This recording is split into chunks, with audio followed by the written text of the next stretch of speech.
Have you ever pointed out to Destiny how animal agriculture kills humans by the millions through zoonotic diseases and antibiotic resistance? All those precious humans who fit his criteria are still being killed through his selfish food choices. I mean, that is a potential angle to go through. Like, Destiny has stated he is in support of making meat eating illegal. He just says he won't stop eating meat until it becomes illegal. So, I'm pretty sure I have gone over things like that with him, and he says, yeah, like, that's a good argument for making meat illegal. So, the problem is, though, I'm an animal rights activist, and I'm arguing to give animals rights, not to just arbitrarily stop, killing animals because it benefits human beings. So I'd rather not use those sorts of arguments, but I think Destiny is kind of in support of that idea. Thanks for the donation, Suicine. Did you notice when Destiny knew he was losing he brought in that complete dickhead to gang up on you? Whenever you get in debates in Destiny, he always has a crew of retarded cronies who want to suck his little pecker. That happens, yeah, like pretty much every time. I don't know how he has so many people just in waiting to interject and annoy me. Thanks for the donation, though, lad. Good evening. I'm going to show you the update on my wound and my personal Big Lenny's wound care routine. Before you start, always wash your hands with antibacterial soap. Have all your supplies out. So now what I'm going to do is remove the bandage. Oh, And what the fuck? Dude, what is going on here? Do you see his toenails? It looks like they're rotting away. What the fuck? that's going to have to be done with Ah, a light showering what the fuck? of water. Once the bandage is off, I'll take my regular shower. This is crazy. And then I will very carefully clean the wound with antibacterial soap. Dude, he's gonna have to Let get it air those dry. legs removed. And then I will start the application of... Like, he really has to lose weight like crazy fast. That's his only hope of keeping his legs, because he is still, like, a bit overweight. He probably has ascites, but even still, like, he's overweight. His only fucking hope is to lose, like again, a good 100 pounds or close to that, to try to improve, his insulin sensitivity and blood circulation to his legs. Like, holy shit. antibiotic ointment. It's spreading. It's lower than it used to be. And you can see his toes, like they're starting to rot away. And I will not be wrapping it until I go out, say to the gym, or to do some type of manual labor or something like that. But I intend to keep it unbandaged, as hopefully we get some nice vitamin D enriched sun. I want to get on that first thing in the morning while meditating and praying. And that's the best antibacterial oil. So Holy shit, bro. That is crazy. Lenny's life in a nutshell. Bandaging up wounds without tackling the root cause. Holy fucking shit. Are they ever right? I say this to be helpful. The only way you're going to avoid getting your legs chopped off is if you lose weight as quickly as you can. Like, stop eating red meat and steaks and stick to a healthy, low-calorie, plant-based diet, and hopefully your insulin sensitivity and blood flow improves enough so that your legs can heal. Like, holy shit. What is he doing? This is crazy. Is that Big Lenny? How are you feeling tonight? That is Big Lenny, yes. And I'm feeling good. I got plenty of rest. I took an entire day off. So I'm feeling good, James. If you're up for it, I can do 200 or 300 sit-ups, 2 songs. He needs to see a doctor. I bet his diet is animal heavy. It is. He's eating a fair bit of red meat, things like eggs and shit. He, let me see if he has a fucking email where I can get a hold of him. Like, holy shit, that is not fucking funny, dude. He is on Insta. Yeah, I'll try emailing him right now.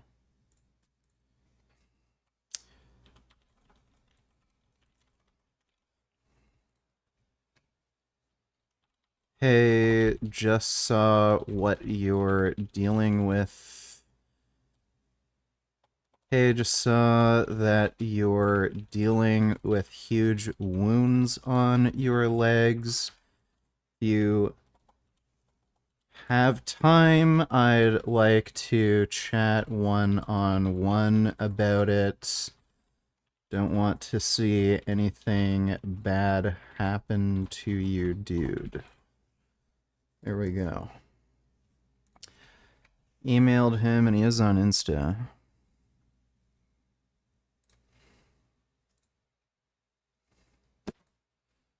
Let's see.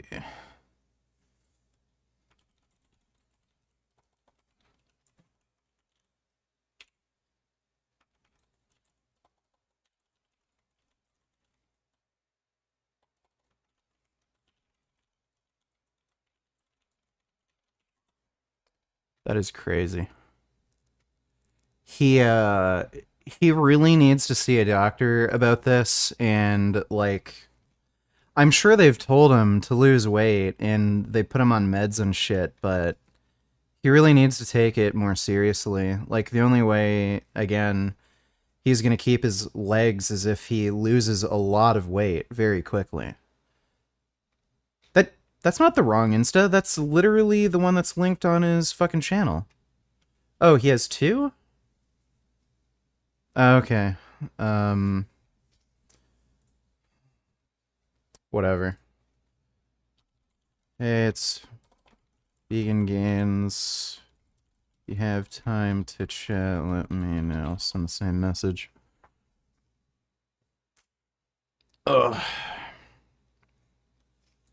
That is wacky. Thanks for the donation, though, James. Appreciate it. Defend your friend. I've already commented on that whole N-word thing. I don't care. Like, does Sam Hyde have anything in particular to say about that? I'll look at it later. Thanks for the donation, man. Well, I took my shower. Unfortunately, the bandages is still stuck to the wound, so I'm going to have to pull it off the hard way. Here we go. Oh, God. Oh, this is going to look so bad. Oh, shit. Oh, my God. Oh. There you go. Dude, that's so fucking Cow gross. looks like a rare prime rib. Even with the marbling. What the fuck? Ugh! That's horrific. Minutes. That is so nasty.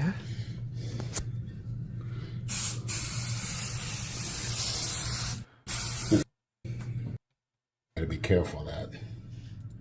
I'm obviously out of the shower, I'm naked, so a certain someone's eyes won't be able to drop like an elevator. And I gotta be careful of that.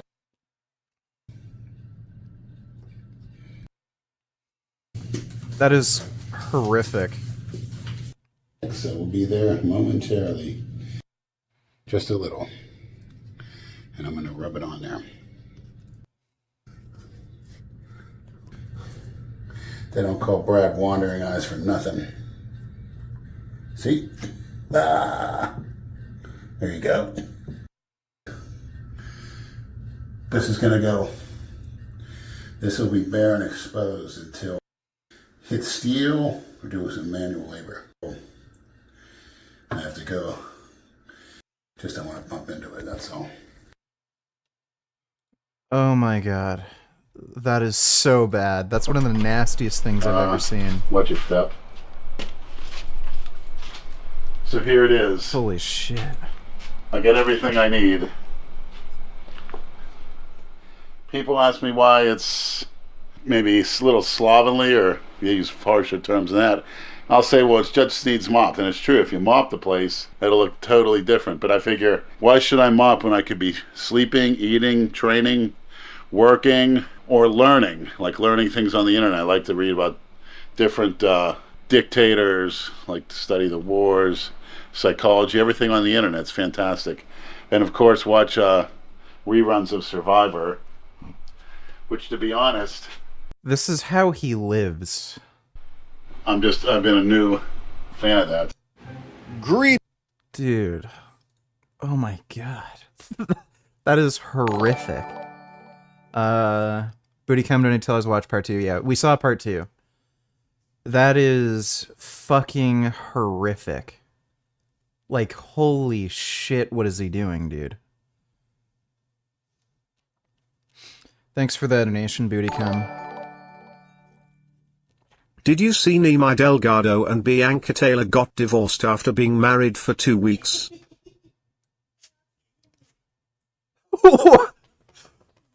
No.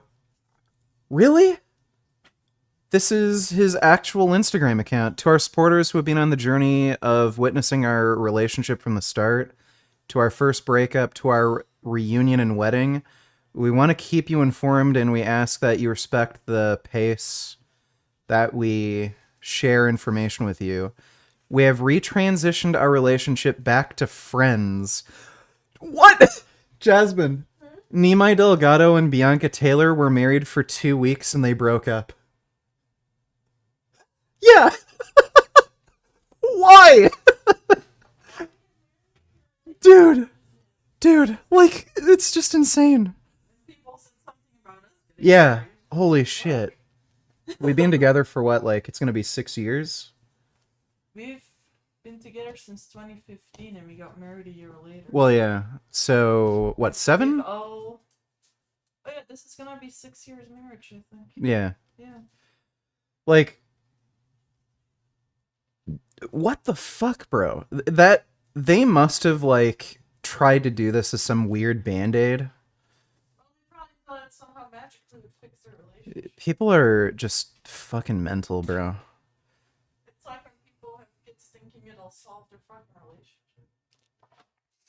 Will no longer continue forward in romantic partnership as husband and wife. This may come as a shock after our wedding ceremony being so recent. As you can imagine, it's an emotional transition that has not come easily, but in an effort to focus on and commit to our individual healing journeys, we cannot be in union together. We ask you respect our privacy for now. Trust we will share more details in the future when the time feels right for us.